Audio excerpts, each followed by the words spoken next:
કોઈ મંત્રી ફંત્રી સંત્રી કે કોઈ ધારાસભ્ય જે કે એ બધું ન કરવું, ગ્લાસ ફેંકવામાં 300 હાથ ન કરાવવી, નહીતર આ સૌરાષ્ટ્રમાં કઈક નવા જૂની થાય છે. અને અમે હંમેશા કાયમ માટે જાહેર મંચ પરથી કહીએ છીએ કે ગાંધીના વિચારોથી ચાલીએ છીએ. અમે અહિંસાનો માર્ગ અપનાવ્યો છે, પણ કોઈ અમારા અવાજને દબાવવાના પ્રયત્ન કરશે, કોઈ ખેડૂતના અવાજને દબાવવાના પ્રયત્ન કરે કે કોઈ યુવાનનો અવાજ દબાવવાના પ્રયત્ન કરશે તો ભાઈએ બ્રિજરાજભાઈએ કહ્યું એમ અમે ભગતસિંહના વિચારોમાં પણ માનવા વાળા છીએ.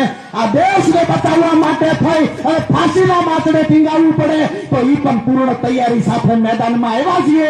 કોઈ પોલીસ વાળો એવો કહેતો હોય કે ભાજપનો હાથો બની કામ કરીએ, જુઠ્ઠા કેસમાં ફસાવી દઈએ, જેલમાં પૂરી દઈએ, અરે તમારી જેલની દિવાલોની તાકાત શું છે કે અમારા વિચારોને રોકી શકે?